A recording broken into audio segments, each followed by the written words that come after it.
Steam curled around me, thick and heavy, wrapping my body in warmth.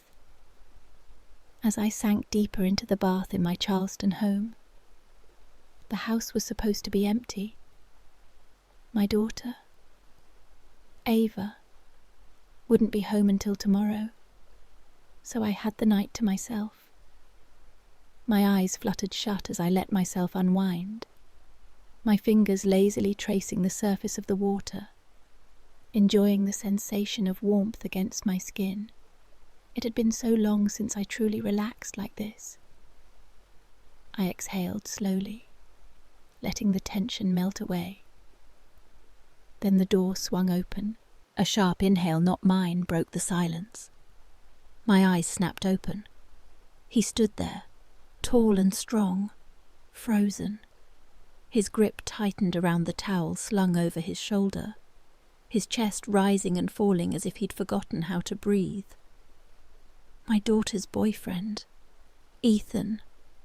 His gaze flickered briefly, but it was enough for me to see its shock giving way to something unreadable. Heat rushed to my face, my arms darting to cover myself. But it was too late. He had seen me. Shh. Sorry. His voice cracked, his Adam's apple bobbing. Neither of us moved for a moment too long. Then he jerked away, his breath sharp as he slammed the door shut behind him. I sat there, heart pounding in my ears, skin still flushed, but not just from the bath. He thought I wasn't home. I thought I was alone. But now we both knew exactly what the other had walked in on. I should have been mortified. I should have screamed, covered myself, done something. But all I could think about was the look in his eyes. Before we get into it, make sure to like this video and subscribe. It helps the channel grow tremendously, and I truly appreciate your support. Thank you. Now let's continue. The second the door slammed, I exhaled sharply, pressing a hand to my chest. My pulse thundered beneath my fingertips. I needed to pull myself together. Grabbing a robe, I yanked it around me, but the fabric was thin, barely reaching mid-thigh. The sash the only thing keeping it closed. It wasn't the most modest choice. But I wasn't about to dig through my closet with my daughter's boyfriend downstairs in our Charleston house. Ethan.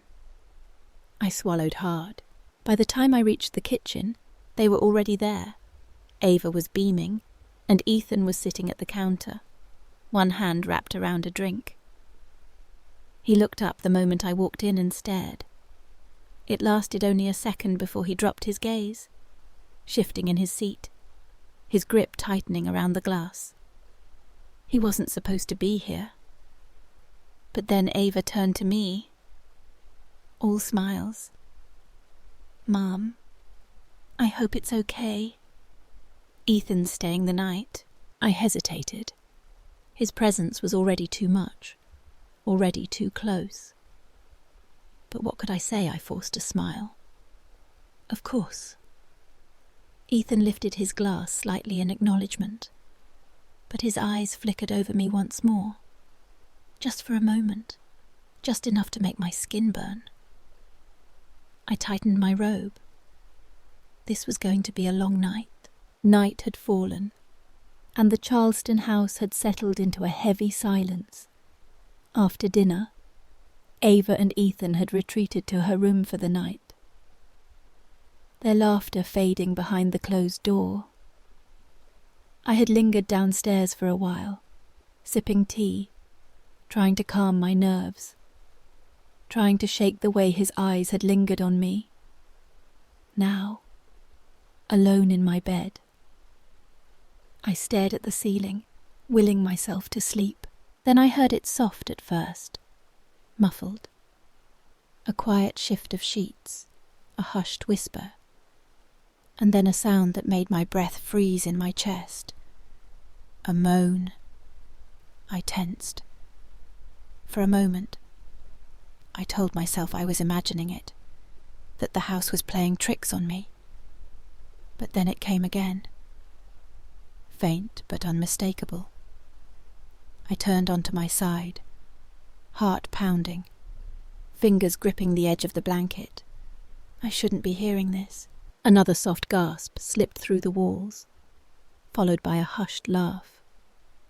My stomach twisted. I should get up, turn on the TV, put in headphones, drown it out. But I couldn't move. The noises were clearer now, rhythmic, breathless, unavoidable. My face burned as I lay there, stiff, unsure what to do with myself, with this entire situation. This was wrong. I shouldn't be hearing this. Yet, no matter how hard I tried to block it out, one thought wormed its way in. One realization that made my pulse skip Ethan was good. Too good.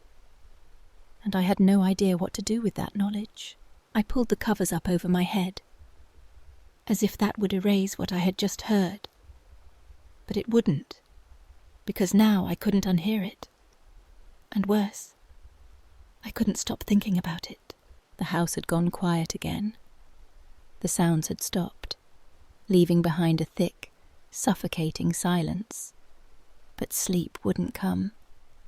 I lay there, staring at the ceiling, my mind refusing to settle. No matter how much I tried to push it away, it lingered the way I had frozen, trapped in the moment, unable to stop listening. With a frustrated sigh, I threw back the covers and got out of bed. I needed something to clear my head. Padding down the stairs, I made my way to the kitchen, the cool tile grounding me as I reached for a bottle of wine. I poured myself a glass, taking a slow sip, trying to shake the tension coiled in my chest. Then I felt it a presence behind me. I turned, and there he was. Ethan, standing in the dim light of the kitchen, shirtless, wearing nothing but his underwear. I inhaled sharply, my fingers tightening around my glass. He leaned against the doorway, arms crossed over his bare chest, his body still warm from where he'd been moments ago. His gaze dragged over me, slow, assessing. Then a smirk tugged at the corner of his mouth. Were we too loud? His voice was low, teasing. I opened my mouth, but nothing came out. Heat rushed to my face, embarrassment twisting in my stomach. I shook my head, taking another sip of wine, hoping he wouldn't see how my hands trembled. Ethan did see, and he stepped closer. "Did we keep you up?" he asked, his voice softer now, almost playful. I turned away, pretending to focus on my drink, but it was impossible to ignore the heat of his body, the way he carried himself confident, relaxed, knowing exactly what he was doing. And then my eyes flickered lower. A mistake. Because there it was, bold, noticeable. My breath hitched. He noticed, and he didn't move away. "I get it," he murmured, watching me closely. "It's a lot, isn't it?" I swallowed hard. "You should go back to bed," I said. His smirk deepened. "Are you sure that's what you want?" The space between us vanished in an instant. Ethan's fingers brushed over mine, slow, deliberate, as if waiting for me to stop him. I didn't. My breath caught as he guided my hand lower, pressing it against the undeniable shape of him, solid, hot, unmistakable. My fingers curled on instinct, my pulse roaring in my ears. His gaze never left mine, watching, waiting, daring me, waiting. "See what you do to me," he murmured. A shiver rippled down my spine. I should have pulled away, should have left. Instead, I let him untie the sash of my robe. The fabric slipped from my shoulders, cool air meeting heated skin, pooling at my feet. Ethan's breath hitched, his hands tracing the newly exposed curves, his touch igniting something deep, something dangerous. Then his lips were on my neck, soft at first, then firmer, bolder. A gasp escaped me, my hands gripping his arms as his mouth trailed lower. Kissing, teasing, tasting. His fingers sank into my hips, drawing me closer, guiding me exactly where he wanted me. Then he went lower. A sharp breath left me as his lips found my chest. His teeth grazing skin, teasing, sending waves of sensation through me. My head tipped back, a quiet, shaky sound escaping my lips before I could stop it. Ethan groaned softly, gripping my waist. Then, in one swift motion, he lifted me effortlessly, settling me onto the cool granite of the kitchen counter. A rush of nerves and excitement shot through me, the risk, the thrill. We weren't alone in this Charleston house. At any moment, we could be caught. I barely had time to process before he pressed forward, his body against mine, his heat unmistakable. My legs wrapped around him on instinct, pulling him closer.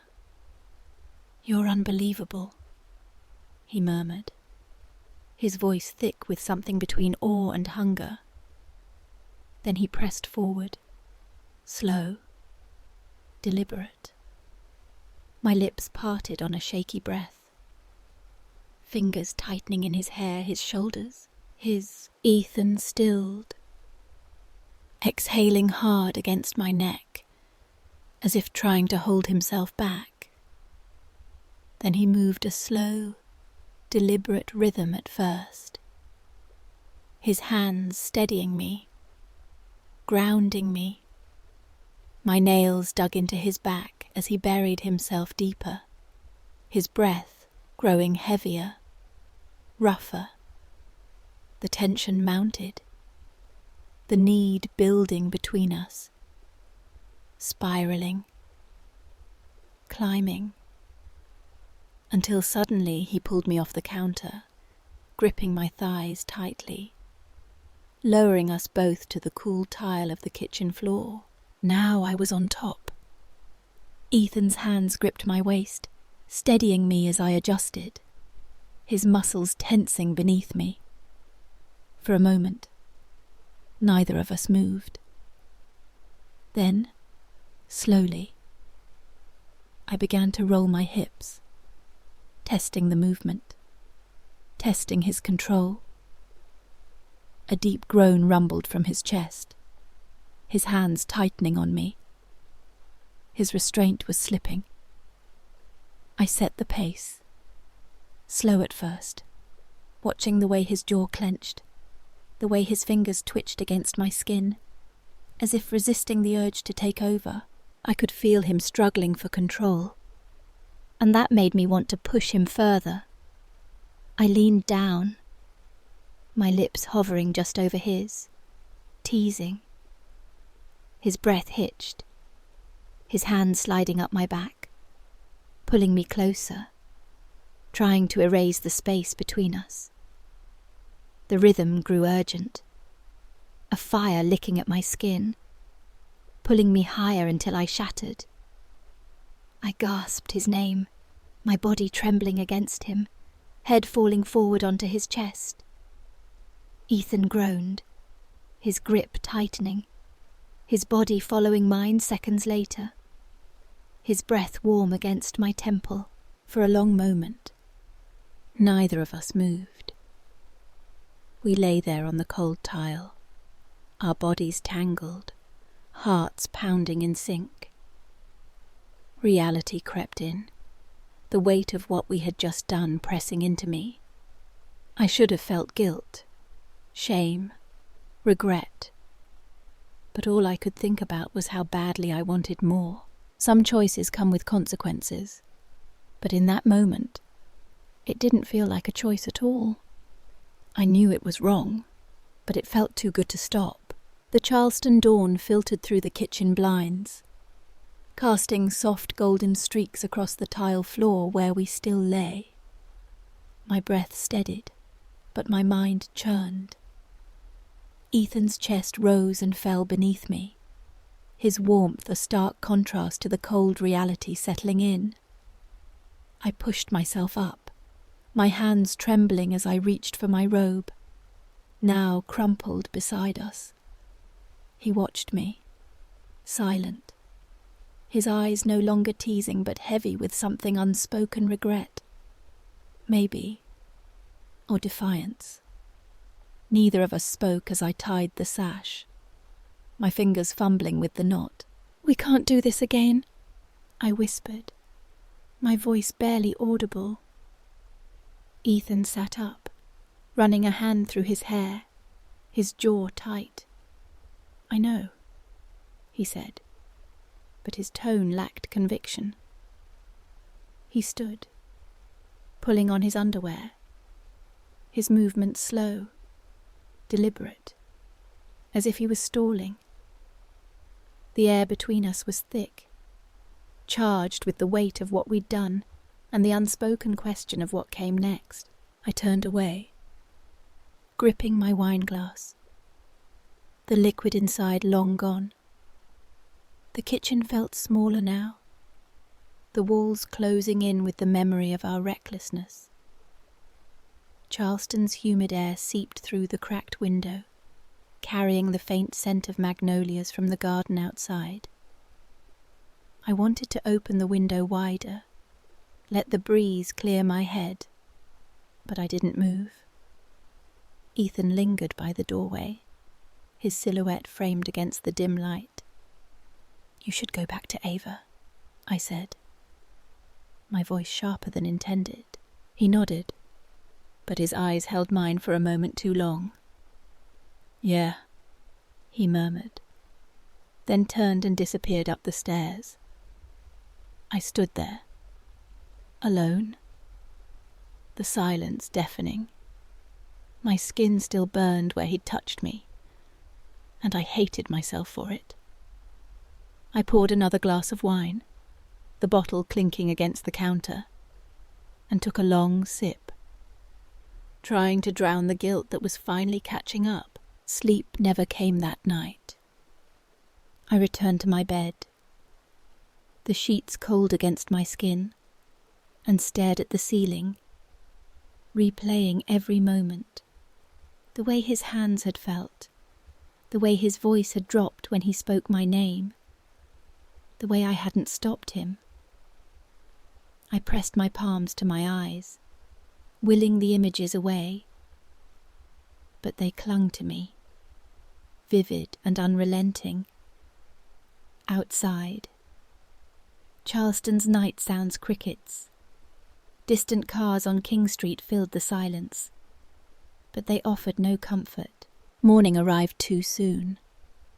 The sun poured through my bedroom window, too bright, too cheerful for the storm inside me. I dragged myself out of bed, pulling on a loose sweater and jeans, hoping the normalcy of routine would anchor me. The house smelled of coffee, a sign that Ava was awake. My stomach twisted as I descended the stairs, each step heavier than the last. In the kitchen, Ava stood by the counter, pouring coffee into a mug. Her hair was messy, her smile bright, oblivious to the chaos she'd slept through. "Morning, Mum," she said, her voice warm. "Want some coffee?" I forced a smile, my throat tight. "Sure," I managed, taking the mug she offered.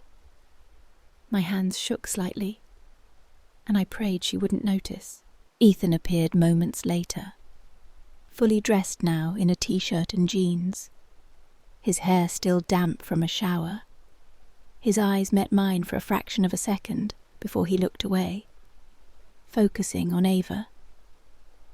"Hey, babe," he said, kissing her cheek. The casualness of it stung, a reminder of the line we'd crossed. Ava leaned into him, laughing about something I couldn't hear over the roar in my ears. "We're heading out to grab breakfast in town," Ava said, turning to me. "There's this new place on Meeting Street, supposed to have the best biscuits in Charleston. Wanna come?" Her invitation was genuine, but the thought of sitting across from Ethan, pretending nothing had happened, made my chest tighten. "I've got some things to take care of," I lied, sipping my coffee to hide my unease. "You two go ahead." Ava shrugged, unfazed, and grabbed her purse. Ethan's gaze flickered to me again, brief but piercing, before he followed her out the door. The sound of it closing felt final, like a door slamming on the life I'd known before last night. I spent the morning alone, trying to distract myself. I cleaned the kitchen, scrubbing the granite counter until my hands ached, as if I could erase what had happened there. The Charleston sun climbed higher, warming the house, but I felt cold, hollow. I kept replaying Ethan's words. See what you do to me in the way I'd let myself fall into the moment. I was supposed to be the responsible one, the parent, the one who set boundaries. Instead, I'd shattered them. By noon, I couldn't stay in the house any longer. I grabbed my keys and walked out into the humid Charleston air, the cobblestone streets of the historic district stretching out before me. The city was alive with tourists, their chatter mingling with the clip-clop of horse-drawn carriages. I wandered toward the Battery, the sea breeze carrying the tang of salt and marsh. The old oak trees along the waterfront swayed gently, their branches heavy with Spanish moss. And for a moment, I let myself get lost in the rhythm of the city. But even Charleston's charm couldn't quiet my mind. Every step felt like a confession, every glance from a passer-by a judgment. I stopped at a bench overlooking the harbour, the water glittering under the midday sun. My phone buzzed in my pocket. Ava, texting me a photo of her and Ethan at the breakfast spot, smiling over plates of biscuits and gravy. My heart sank. She looked so happy, so unaware. I typed a quick reply, something vague and encouraging, then shoved the phone away. When I returned home, the house was still empty. I sat at the kitchen table, staring at the spot where Ethan had lifted me onto the counter. The memory was too vivid, too raw. I needed to talk to him, to set things straight, to make sure this never happened again. But the thought of facing him filled me with dread, not because I didn't trust myself to say the right thing, but because I wasn't sure I could resist him if he looked at me the way he had last night. Ava and Ethan returned in the early afternoon, their laughter echoing through the house as they burst through the door. "Mum, you should have come," Ava said, tossing her purse onto the couch. The food was amazing. Ethan hung back, his hands in his pockets, his expression unreadable. I avoided his eyes, focusing on Ava instead. "Sounds like I missed out," I said, my voice steadier than I felt. My voice. "I'm gonna take a nap," Ava announced, heading upstairs. "Ethan, you coming?" He hesitated, his gaze flickering to me before he nodded. "In a minute," he said, his voice low. Ava didn't notice the tension, bounding up the stairs without a second thought, the moment she was gone. The air in the room shifted. Ethan stepped closer. Not too close, but enough to make my pulse quicken. "We need to talk," I said, keeping my voice firm. He nodded, his jaw tight. "I know. Last night. It was a mistake." The word mistake hit harder than I expected. "It can't happen again," I said, crossing my arms. "Ava can never know." His eyes darkened, and for a moment I thought he might argue, but he just nodded again. "I get it. I won't say anything." But his tone, the way he looked at me, told a different story. There was something unresolved, something dangerous still simmering between us. I wanted to believe we could bury this, pretend it never happened, but the way my skin tingled under his gaze said otherwise.